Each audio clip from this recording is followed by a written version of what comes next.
Okay, I'm trying something new here. And this is a piece I'm calling Maggie's Mom. I participated in a group not long ago, and I have the notes from how that went. And the real person's name was Maggie, and it was really about her mom. But there's no way that you could identify who Maggie is or who her mom is unless you were in that group. And of course, I'm not going to mention what the group was or where we met.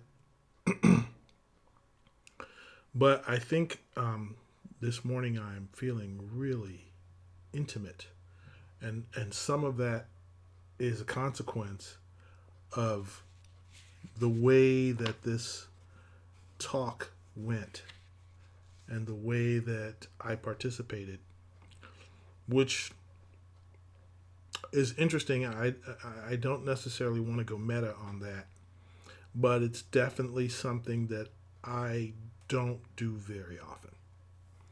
Um, Not that I don't want to, because I can, like for example, meet when I met with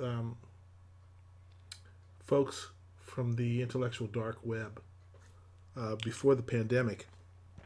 This was something that I did on a fairly regular basis, and it was a very personal, kind of intimate group setting, like this one was. Um, and I haven't done that in a long time.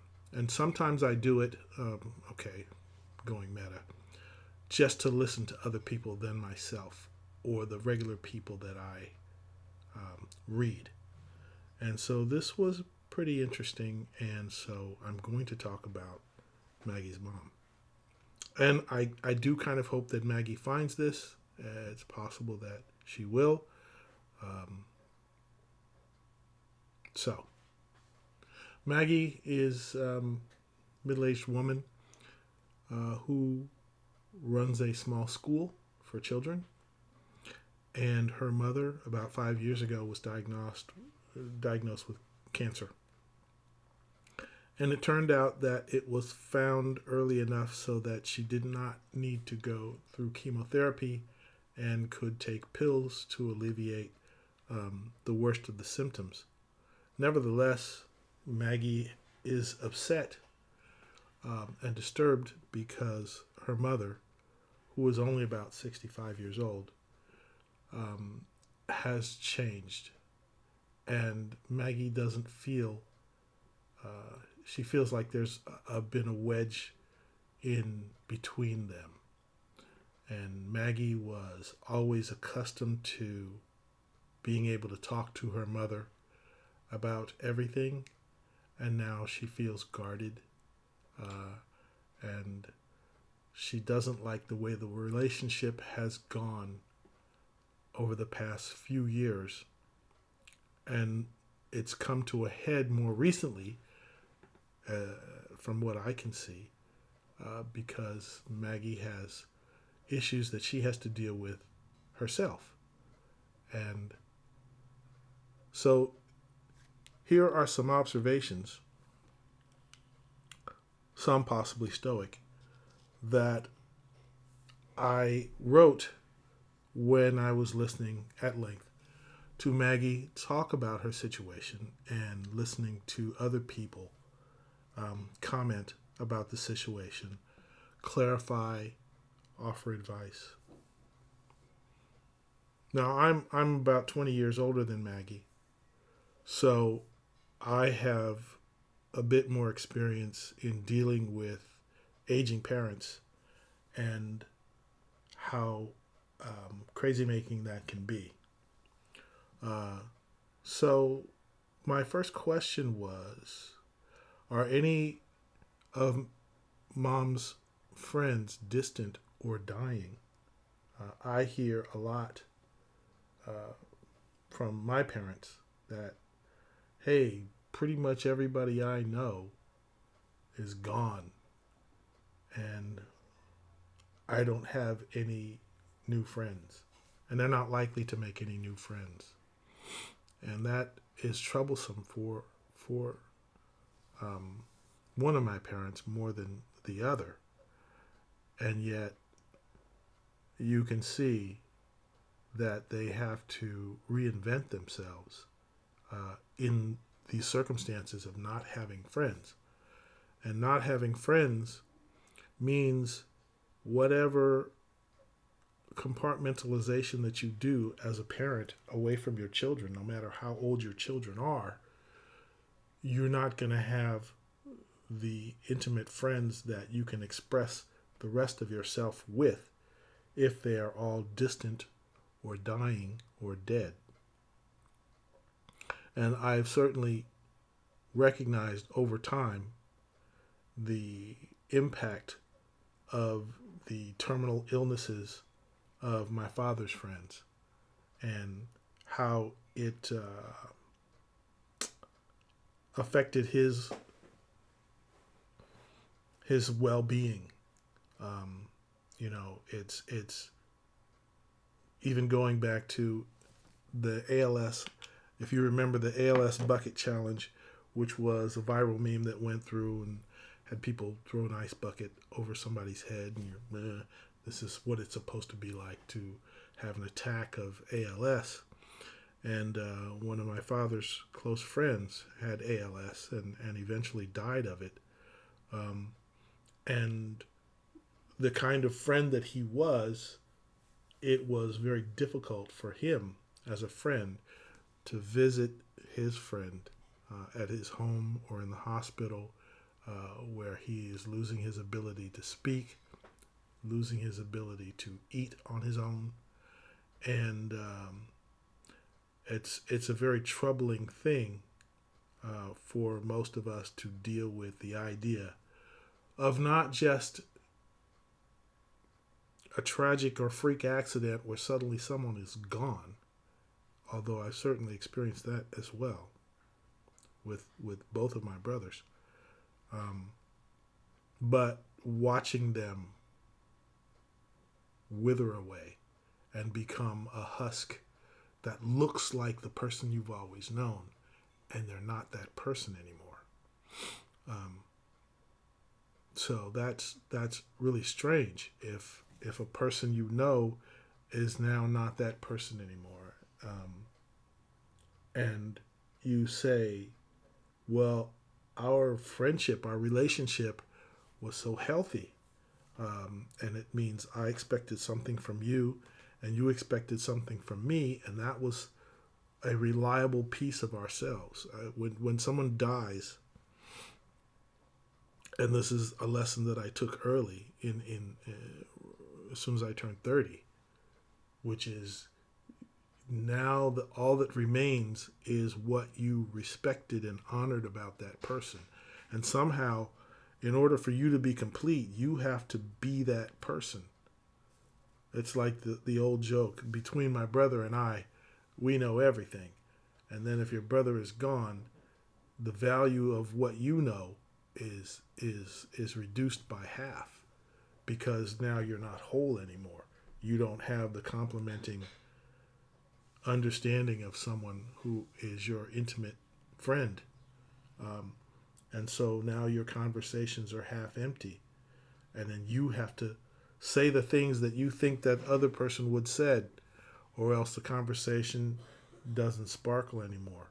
And then you realize that your value was only in relation to that special contribution that was yours and unique. But now you see it doesn't stand on its own. You needed that person to bounce your ideas off. You needed that person to laugh at your jokes. You needed to hear that person say something so that your evening becomes complete. And it's when you're going out and being with that person, you have that anticipation, you have that expectation. Second question I'm writing here is, did your mom ever consider her mortality? What was she like? And this is a heavy question. It's a very heavy question because I don't know what it takes in anyone to admit, I'm going to die. I'm going to die. I'm going to be gone. And I'm not going to be able to affect any of you anymore, ever. So, have I done enough while I'm alive? And that's a very difficult question to answer. It has so many implications. And to face your own mortality is a frightening thing to do. I used to travel around the country in the mainstream of my career, and I would think about my children every time I get on a jet plane. And I'm not afraid to fly. I have no fear of flying at all. But I know something could go wrong. And what if it does go wrong? Where am I? I'm not going to survive a plane crash. Nobody survives a plane crash. And I'd be flying over the country, and maybe it's Texas, and I see the big round circles of the circular farms, and I'd scratch my head about that. Or there's this gigantic escarpment, or it's just like miles and miles of cliffs. And you're like, that's magnificent down there. I'm such a small thing up in this plane, and I understand the physics to keep this up in the air, but what if we get hit by lightning? What if the engine fails? If I die today, what happens? And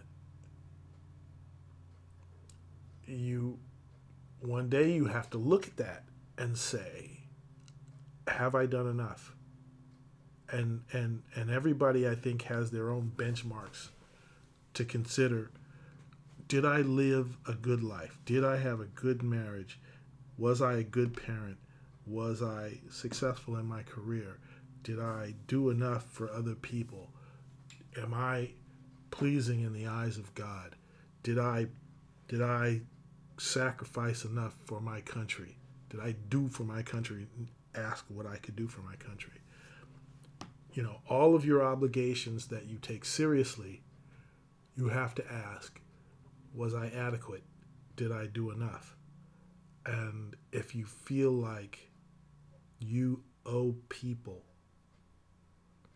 and you won't be forgiven for not fulfilling what you owe to people, you know, it's like, did I clean the house? When I grew up, my house had to be clean. My parents would not let me do anything, leave the house before it was clean. Every dish washed, every dish dried, put in place, every bed made, every floor vacuumed, every drop of pee wiped up from around the toilet, everything. Brillo, Comet, ammonia, just clean up this house. And it was something you had to do in a house with 7 people in it. And that is the origination of my senses of responsibility. I certainly was tired of it by the time I was writing essays to be accepted to college. Responsibility. Ugh. It's just my parents bogging me down with stupid shit to do. But when you feel a responsibility to someone, when you know that someone's needing you to do something for them, you have no escape. You're just like, well, I can't forgive myself if they won't forgive me, and I have pledged to do this. I have pledged myself to be responsible. I have pledged myself to be an adult and walk with clear eyes and know what has to be done and do it. And if I have ever slacked down on that, will anybody ever say, well, that was okay, you were going through stuff? And it's like, you know, the way I was raised, there's no excuse. There's just no excuse. This has got to be done. And that's a family dynamic. And I know it's different for every family. You know, some people may not have demanding parents at all. And then they feel like they have to contribute to the world. The world calls for them to do something. So you feel like you have a mission, in society, or maybe you have to help someone else's children. You're a teacher, and that's how you know that you're doing well. So you have these commitments to responsibility, and you can't think about death when the commitment is to be the level-headed person upon whom everybody can rely. And then, well, if I disappeared, everything would fall apart. And you believe that, of course, and it's true to a certain extent.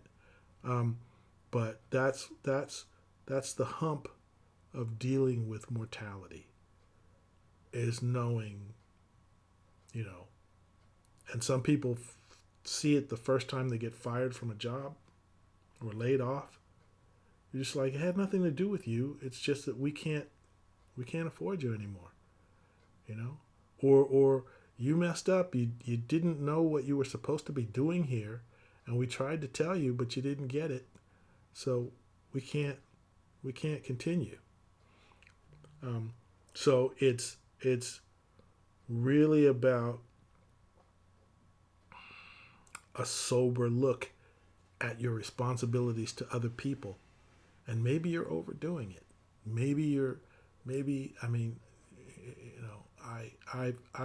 I have a child who needs extra care, and as a father, you just says, I know I have to be a good father to this kid, because without me, this kid's going to go off the rails. And I've seen it, and I know this kid. And you can completely obliterate yourself, giving yourself to your kid, or giving yourself to your spouse, or giving it to whomever that you feel like without you, they're just going to come apart. And I don't believe this is the way Maggie sees her relationship with her mother.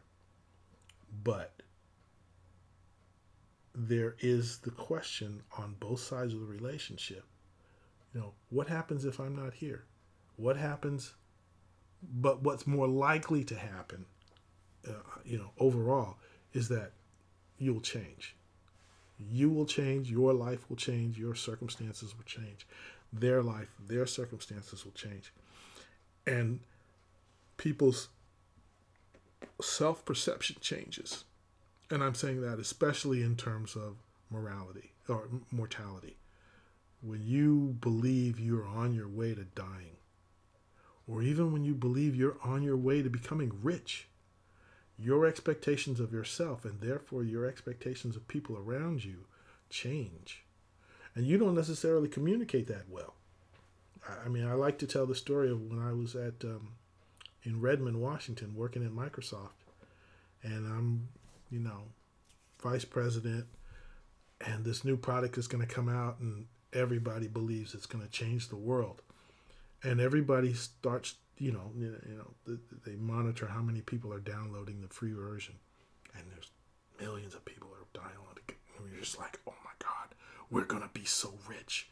We're going to be so rich. And it changes who you think you are. It changes who you think you can be. And suddenly you're like, well, I'm not going to put up with your bullshit anymore.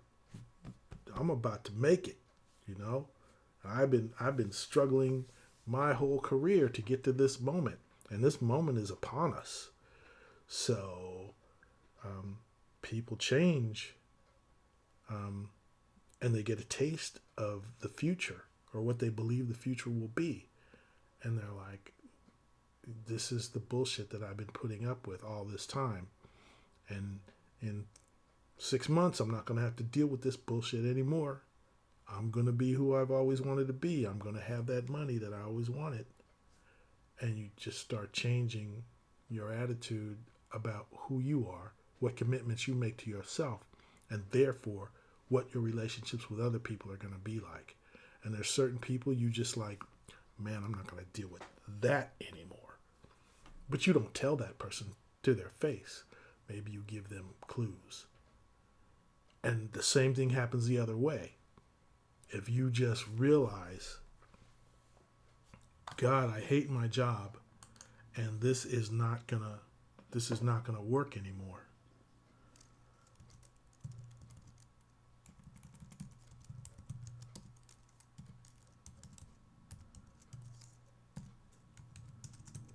And you just know, I hate my job, and this is not gonna work anymore, and I'm not gonna expect to be, you know, what I have been. I'm gonna fold, and I know I'm gonna fold, and I'm gonna let everybody down. So I might as well get them used to it. I tell the story about a relative of mine who discovered that he had cancer, and it was his way to alienate everybody, who depended on him, everybody who loved him, and he just started being argumentative and mean. Not nasty, but mean and curt and short with people. And he ended up getting a divorce. People stopped coming to visit, and his idea was, well, if everybody hates me and everybody demonstrates that they don't need me at all, then and only then can I die in peace. Because I don't want any sympathy. I don't want people feeling sorry for me. I can't stand that. So fuck all y'all. And that was the attitude, and nobody knew. Nobody knew that he had cancer. They might have guessed, but nobody knew for sure. And so they were thinking, it's all us. Or why have you changed? Or what have I done to piss you off? And he didn't give any answers. He didn't give any insight to what was actually motivating him. And that was it. It was just like, when I'm gone, I don't have to deal with me, and you don't have to deal with me. So, whatever, and that's a harsh attitude to deal with, whether you're giving it or receiving it, but that's within the realm of possibility, which is I'm going down, and in 6 months, I won't have to deal with you, and you won't have to deal with me. And won't that be a burden off of all of us? And that's one way that some people might deal with their mortality. Another thing that I looked at was, when you physically deteriorate, when you slow down, is it happening at the pace that you thought it would happen? I can remember when my youngest nephew was born, we went to this park for the baby shower. And I brought my basketball. And I must have been 39, 38, 39. And I got out there, I started shooting, and I was no good, and I was tired. I hadn't played pickup ball on the regular since I was about 32. So 7 years has gone by without me touching a basketball, basically. And 7 years is plenty enough time to get out of shape. And I just couldn't believe how hard I was breathing, just running up to do a layup. And I was like, I know I put on weight, and I know I slowed down, but I didn't think I slowed down this much. And so I still believed, well, all I got to do is do something on the regular, and I'll have my breath back, and I've done it before. But when you don't, when you suddenly your knee is bad too, that's a different thing. And you're like, I may never play basketball again. I have this sense of what I can do, but I'm actually not going to do it. And so you may not even want to go to a basketball game to just watch people do what you can't do anymore. And I think for Maggie's mom, the sport was baseball.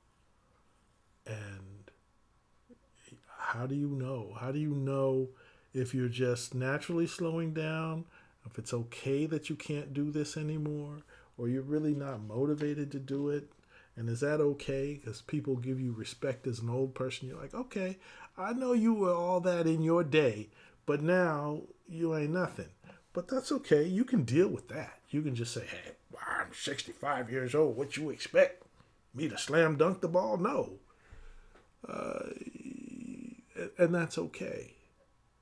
But then if it's like, I can't even stand up and change the channel on the TV or walk the dog like I used to. And now I got to walk around with this oxygen bottle. That's depressing.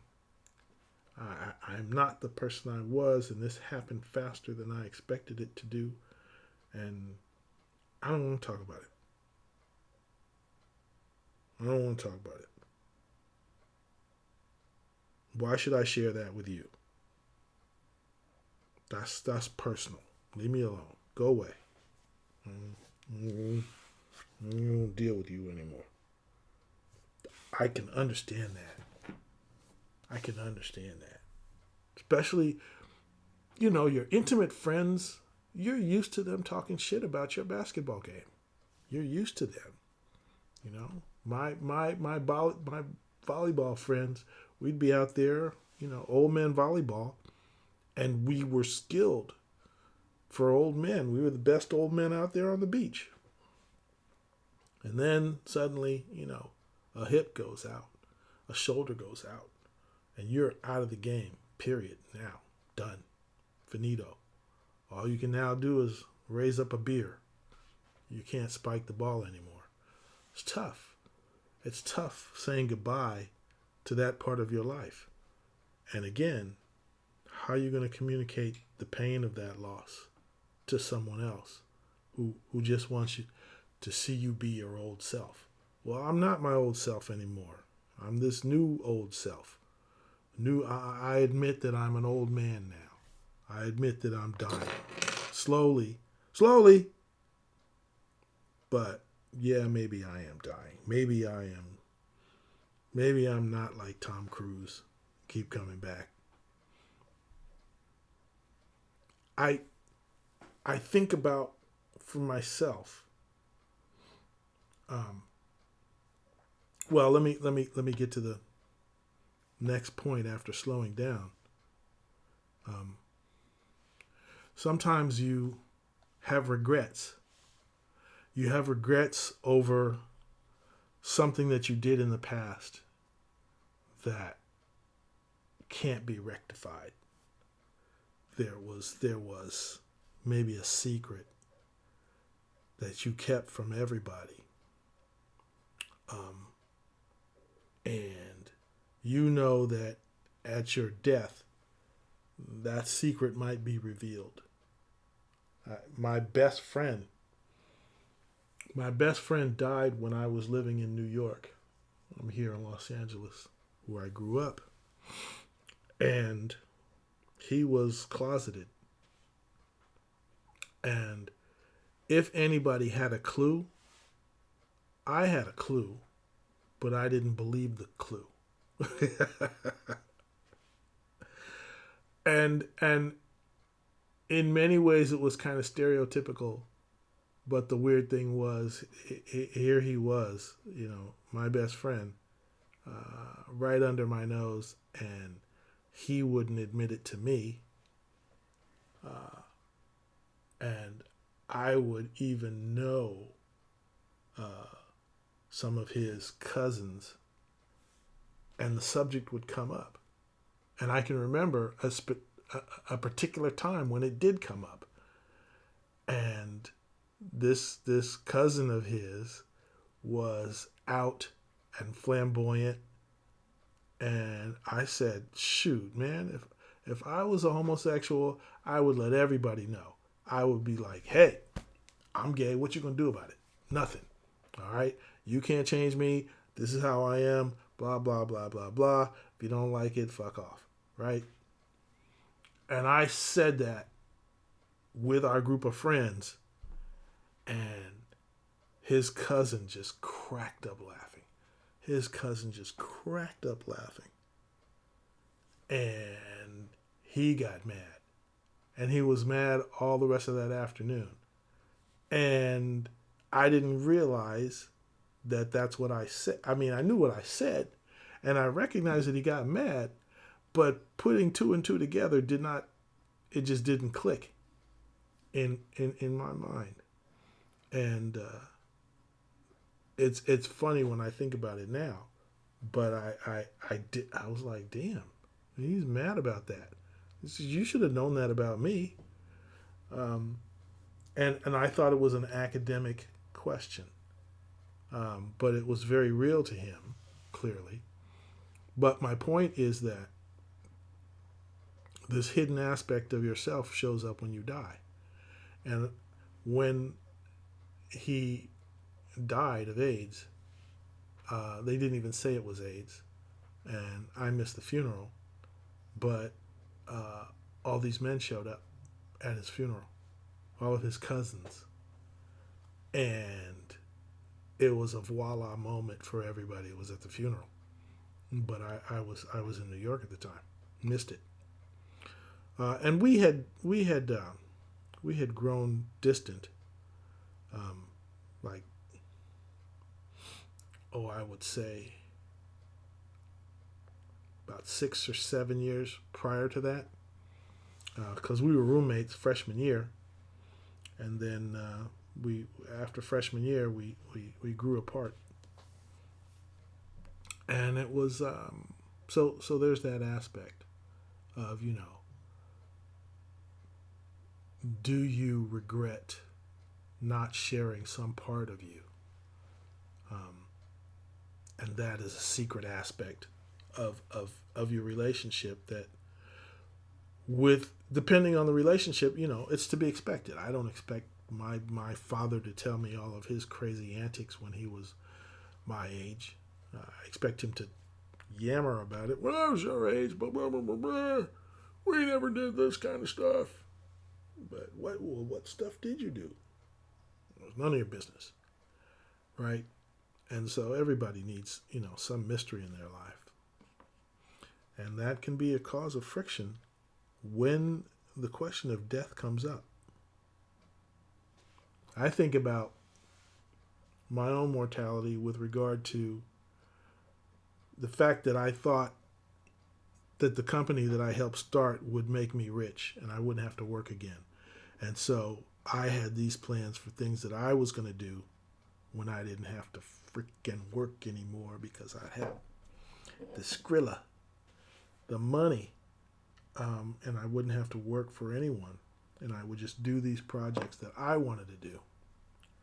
And when that halfway happened, and I realized that I had to keep working, it dawned on me right after COVID that I am never going to have enough time to do all these things that I wanted to do. I'm just going to be incomplete. And I'm reconciled to that. And it's nice for me to feel like I have an answer to the question, what do you do for 20 years after you're 50 years old? Plenty, more than I can do. And I'll probably slow down more than I want to. There's a possibility, given my father, that I'll start getting Alzheimer's and I'll lose my mind. And as a writer, what could be more devastating? So I may lose my cognitive abilities, and I'll be, hopefully a happy vegetable. Hopefully I'll be a happy vegetable if I vegetate, if I become stupid and forgetful and not able to remember what the tab is on a browser, or how to drive a self-driving car when those are real. And who knows? Who knows how I'll fit into society if I lose my mind? Um, but that's an issue. That's an issue. Is do I feel like I'm ever going to complete the things that I wanted to do? And then upon realization that you won't, maybe you become petty. Maybe you say, well, I'm never going to get that Ferrari that I expected to get. So the least thing you can do is put away those dishes. The least thing you could do is mop the kitchen floor, right? And I'll get bitter about those little trivial things masking what I really want to see happen. So that's a possibility. Um,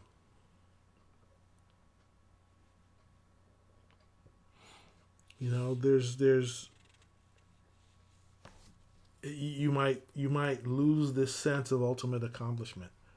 It was like I wanted to be remembered for this one thing above all, and it's incomplete. I'd made the best effort, but I just thought I'd have more time to finish it. And I could have spent more time doing that thing than I chose to. I just thought I had more time to write that novel. You know, I thought I'd have more time to complete that deck that I was going to put on the back of the house. And now who's going to do it? Nobody's going to do it. It's not going to get done. And then I'll go to my grave with that undone. And that was my one thing. That was the thing I wanted to do. I wanted to move to Arkansas. And I'm stuck in California. And that is something that may be secret. That may be something that's just too painful to reveal. You know, this was what I always wanted to do. And I never got a chance. And even though it was my dream, I said, well, I suppose I can live without it. But I never really got over it. And I've been secretly resentful all this time. And you never knew. But now this untimely thing has changed my life. And now I'm feeling that regret for that thing that I never did.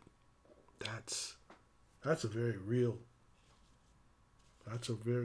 hurdle. I could see people getting all wrapped around the axle about that. Geez, I'm making myself cry. Am I that perceptive? Well, I suppose I have to be. Okay. What's next on the list? Don't want to be blocking. But the one that came up before that was,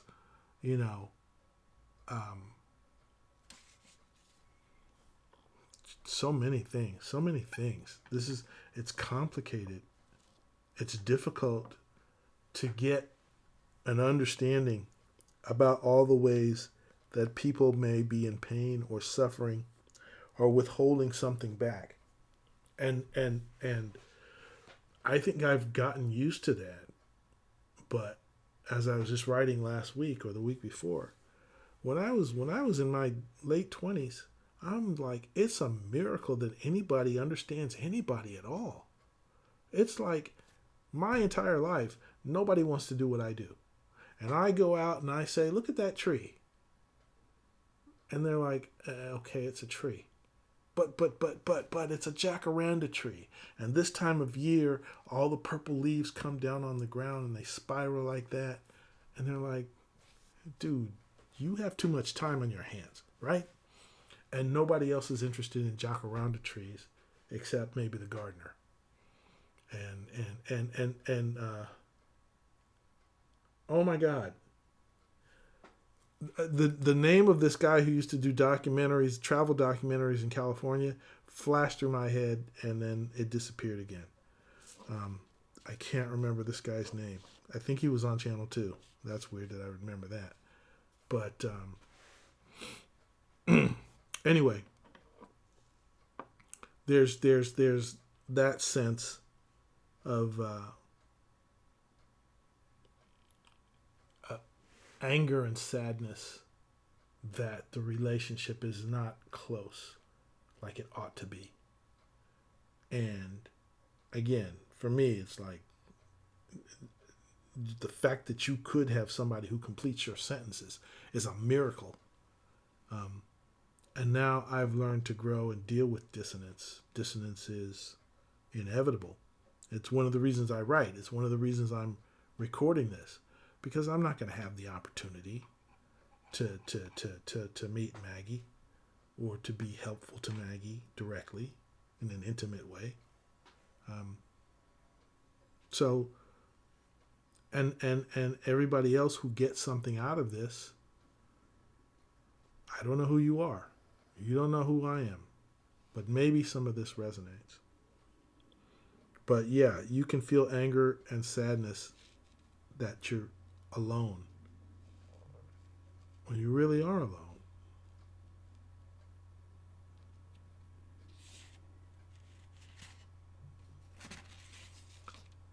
I'm at 45 minutes. I'm going to shut this down, even though I have 2 more cards. How much can you facilitate change? My Zen, my inner peace was hard won. And I had to volunteer to have it. And I had to take time to fix myself when I was broken. And I got all the assistance I could. You know, when my brother died, my youngest brother, when he committed suicide, I went to the therapist. And I went until I felt better. And that's how I figured out that I had to carry on some aspect of him while he was in the grave. And it's actually one of the primary reasons that I paid attention to hip-hop music. It was hip-hop music that I was very critical of it. And I believed, like many sucker MCs, that I could do a better job. And I wrote 3 or 4 books of lyrics, 40 raps. And part of that was because I loved my brother so much that I had to love what he loved. Because who would be there to love that if he's not around? So facilitating change and changing somebody else, you don't know necessarily what changes they want. That takes wisdom. That takes many, many years of observing people and learning people and listening and absorbing those lessons and making sense of them and testing them out and seeing if they actually work, if they actually make sense. It means you have to shut up and ask, does that make sense? You know, I just said something. I've been talking to you for 40 minutes. Does anything that I say make sense? Does any of this resonate with you? To self-check yourself. Because this means stuff to me because I've incorporated it into my life. And it takes years. It's hard. It's hard work to grow. It's hard work to change your entire self, the way you look at the world. You know, it's hard to decide to take lessons to heart when you just say, well, I'm good enough. You just have to say, I'm going to die. I have a limited amount of time on the earth. I can't be taking all these new lessons on. I can't be taking on these new responsibilities. I can't change myself until you get to a point where you say, oh, I've done good. I've done good.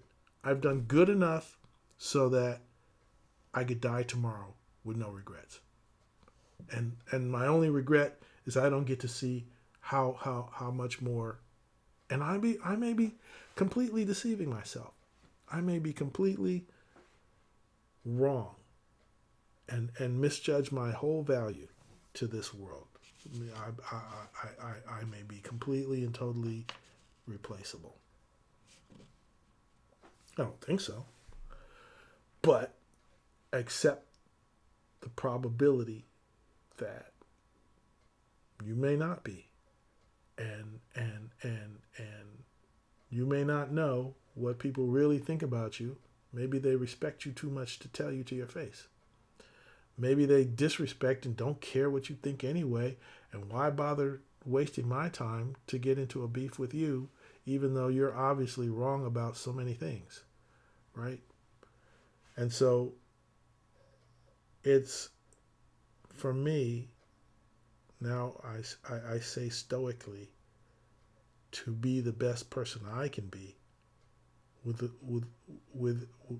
which is within my ability to change, my ability to change myself, my ability to accept my weaknesses, and my ability to turn those into strengths, my ability to be corrected when I'm wrong, and accept that I'm wrong, and accept that I can do better, and then take the time and make the effort to do better.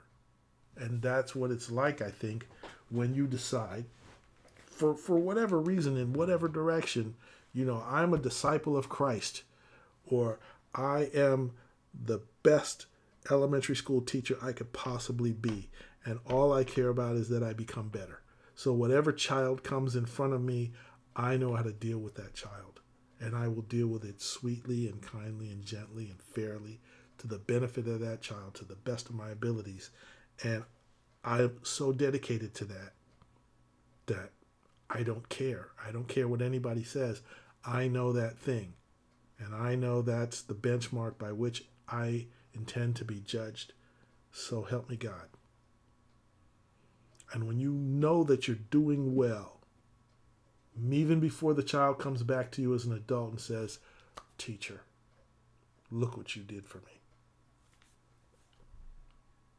When you get to that point, when you know you've done well and you forgive your mistakes, then you realize the time you took over the course of your life to do that was something only you could do for yourself. You had to decide. Maybe you were inspired. Maybe you were inspired by somebody else. And maybe they helped you a lot. But you ultimately had to decide. And you ultimately had to convince yourself to work yourself. I don't know what it's like to be selfless enough to change other people inside. I can't do that. I can't do that.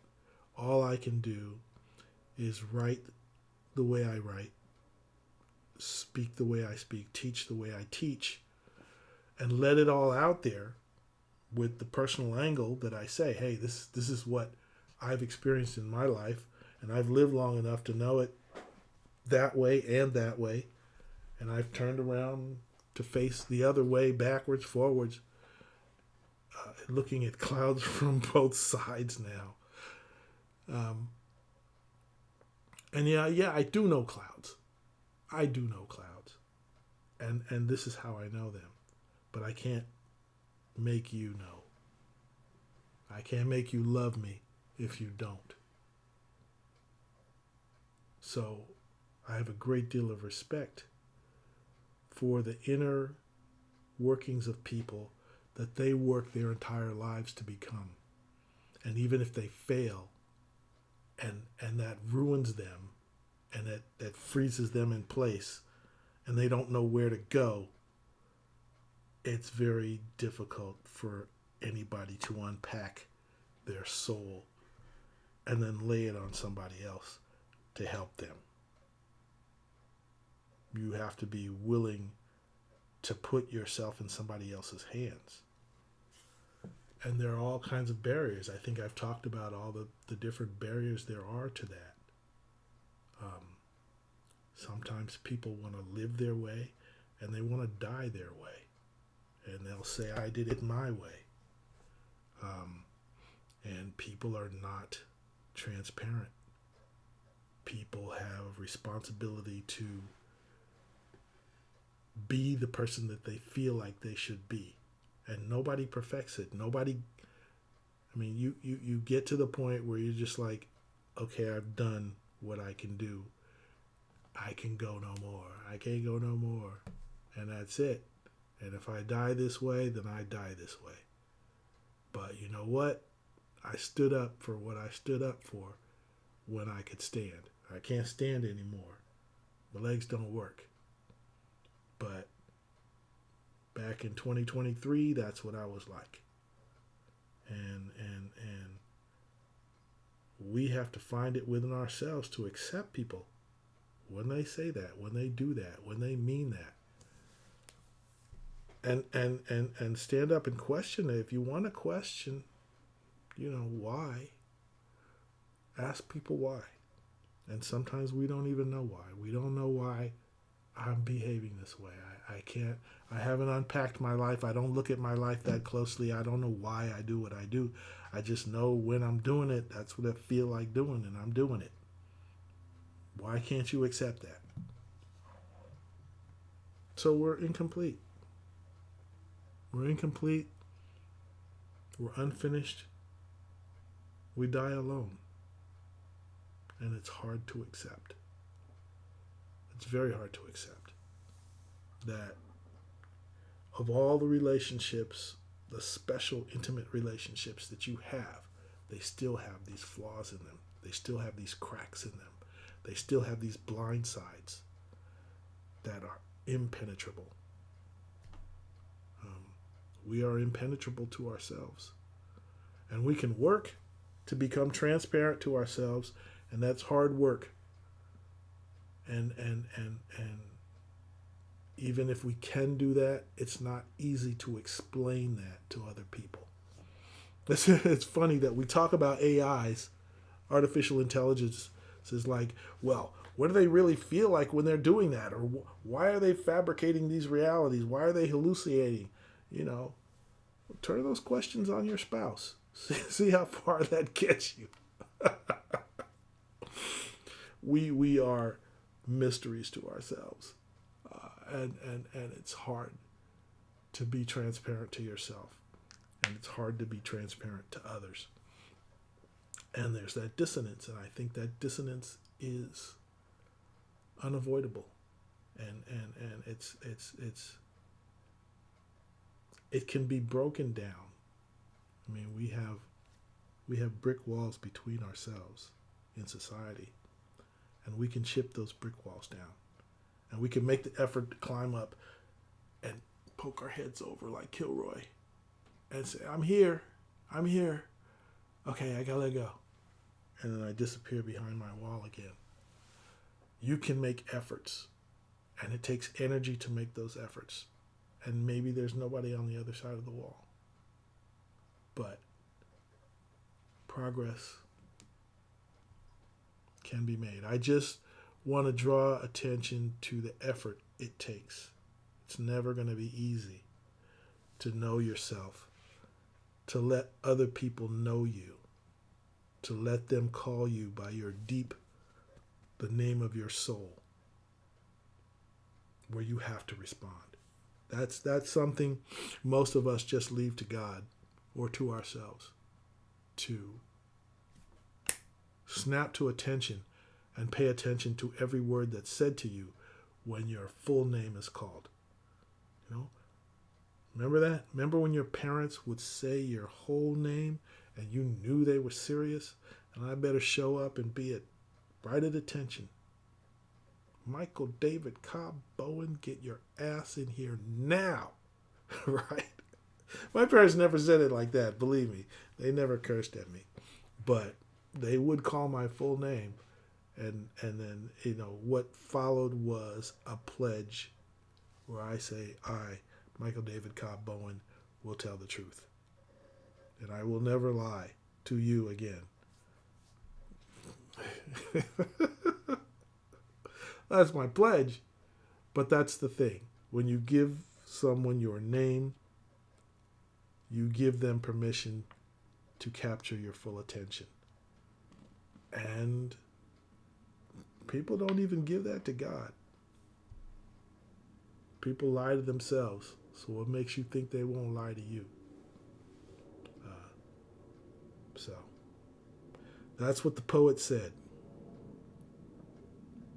So I'm going to leave with this. This is dedicated to Maggie's mom and to Maggie. And there's work to be done. You can't turn away from it. So it could get worse from here. It could get better from here. But it means something that you're not turning away from it.